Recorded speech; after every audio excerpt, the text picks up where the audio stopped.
Miami, and on the seventh day, Bianca Andreescu rested. The 18-year-old from Mississauga, ONT, bookended the craziest, most successful week of her young career with another win over world No. 4 Angelique Kerber of Germany.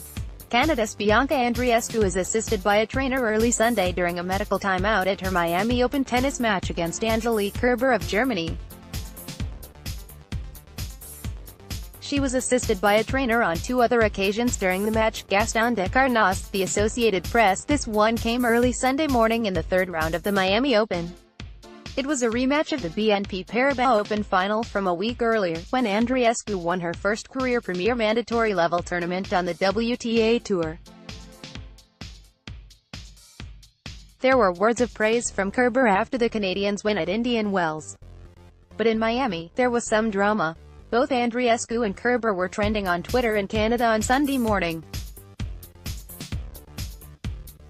It was all because of a few choice words from the 31-year-old German as she approached the net after her loss. "You're the biggest drama queen ever," Kerber said. Combine that with the runner-up drive-by, handshake, the slightest, barest brush of the fingers and no eye contact at all, and you have the makings of a salty rematch when these two players meet again. Shortly before lunch hour on Sunday, Kerber issued a tweet in which she congratulated Andreescu for a great performance and a well-deserved win. If it wasn't a direct apology, it was at least a tacit admission that the match was won with the tennis, not because of any drama. The Canadian briefly addressed the situation after the match to a small group of media members. "Really? I have no idea. I don't even want to know," she said, acknowledging that she did realize something was said, and it wasn't the typical handshake. "For sure, I noticed. I just didn't say anything."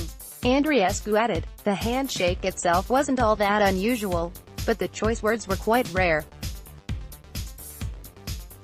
Kerber told German reporters that she wasn't at all pleased with the scheduling this week.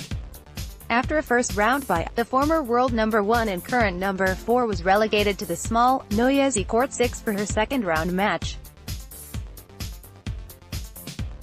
The late start on the stadium court Saturday night only exacerbated her annoyance.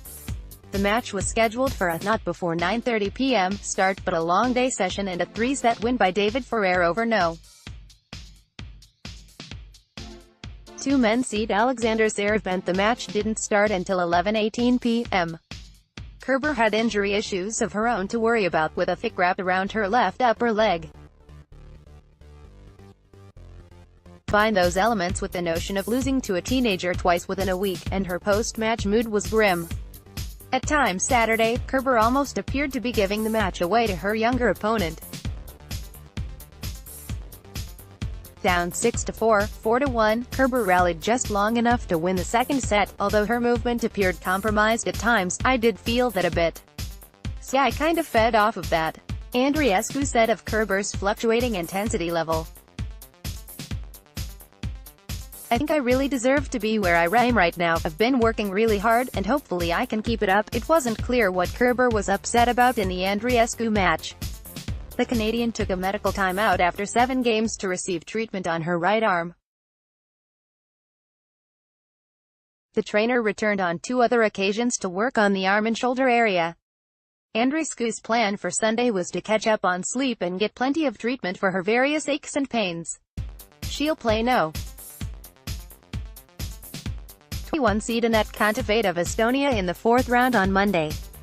The teenager has been making liberal use of ice towels and ice bags at the event. She has put one between her upper legs on virtually every changeover during the week, even Saturday night, with the temperature holding steady at 20 C and the sun not a factor.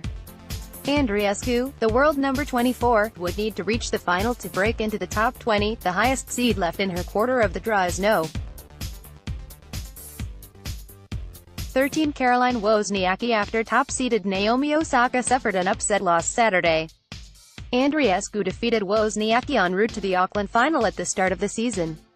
Report and air journalistic standards about the star sports action and reaction delivered to your inbox. New NEWSLETTERSPORTSSIGN up.